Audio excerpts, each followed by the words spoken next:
बच्चों, मैंने अपने आँखों से देखा है, आपके माँ को चुड़ैल उठा कर ले गई है। ये सुनकर दोनों बच्चे रोने लग जाते हैं। रात का समय था। नंदनी अपने बच्चों के साथ बैठी थी। मम्मा, मुझे यूँ आपके साथ बैठकर आपसे बात करना बहुत अच्छा लगता है।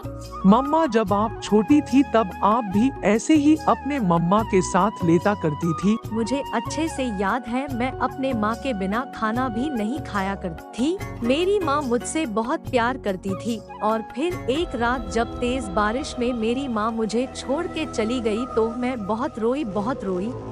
मम्मा, आपकी आँखों में आंसू है। जब हम कोई पुरानी बातें करते हैं तो आप रोने लग जाती है। बस बेटी, गुजरा वक्त याद आ जाता है।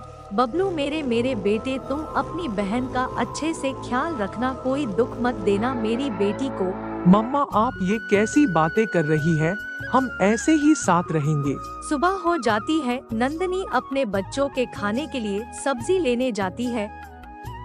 मिल गया, मेरे बच्चों के लिए ताज़ी और हरी सब्जी मिल गई।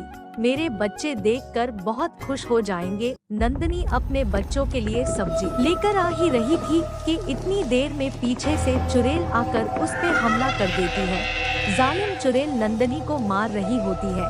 झाड़ियों में बैठा किसान ये सब देख रहा होता है और वो बहुत डर जाता है।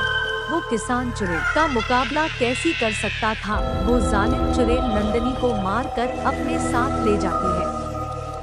बच्चों, मैंने अपने आँखों से देखा है, आपके माँ को चुड़ैल उठा कर ले गई है। ये सुनकर दोनों बच्चे रोने लग जाते हैं। किसान अंकल, अभी अभी मेरी माँ हमारे लिए राशन लेने गई थी। मम्मा, आप हमें छोड़कर क्यों चली गई? बहुत जालिम है वो चुड़ैल, बहुत जालिम है। वो मुझे मार डालती मगर मेरी मम्मा को नहीं मारती। किसान चला जाता है। बच्चे सारी रात बैठे रोते रहते हैं। फिर बबलू अपनी बहन के लिए बाहर से कुछ खाने के लिए जाता है। उस दिन से बबलू अपनी बहन का ख्याल रखने लगा। बबलू अपनी बहन के लिए खाना लाता और कपड़े लाता। फिर शाम को एक साथ भाई बहन सैर करने नदी के पास जाते। वक्त के साथ साथ बच्चे बड़े होते गए।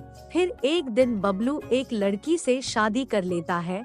ये कौन है बबलू? भूल गई आप? मैंने बताया तो था, ये मेरी छोटी बहन है। भाभी, मैं आपके लिए अच्छा अच्छा खाना बनाकर खिलाऊंगी। नहीं नहीं, अब मैं आ गई हूँ, मैं बनाया करूँगी। मैं अपनी बहन से बहुत प्यार करता हूँ, आप मेरी बहन को माँ का प्यार देना। बबलू जब घर से बाहर जाता है तो गोरी उसके पत्नी के पास आती है।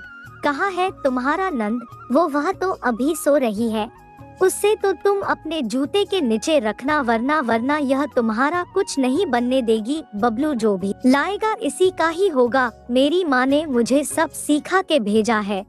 फिर तो तुम्हारी माँ भी मेरी तरह ही होंगी। अब उठ भी जाओ महारानी, 12 बजने को है।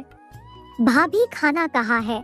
कौन सा खाना? जल्दी से घर का सारा सफाई कर लो और फिर बर्तन धोकर खाना बना लेना। मैं थोड़ी देर गोरी के यहाँ टीवी देखने जा रही हूँ। मगर भाभी, मुझे अभी ये सब काम नहीं आते। माँ के बाद ये सब काम भाई ही करते थे। अगर करोगी तो सीख जाओगी। बबलू की पत्नी गोरी के यहाँ टीवी देखने चली जाती है और बबलू की बहन घर का काम शुरू करती है। चली जाओ रजनी, बबलू आने ही वाला होगा। उसके आने से पहले काम संभाल लो। हाँ, जाकर देखती हूँ क्या किया है। बबलू की लाडली बहन ने ये ग्लास कैसी टूटा? भाभी, मैं बर्तन धो रही थी तब ये ग्लास टूट गया। इस बात पर उसकी भाभी उससे मारने लगती है। अब सुन लो कान खोलकर, अब तुम बच्ची नहीं रही हो, तुम बड़ी हो गई हो। सारे काम अच्छे से सीख लो। अगर तुमने अपने भाई को बताया, जान से मार दूंगी तुम्हें।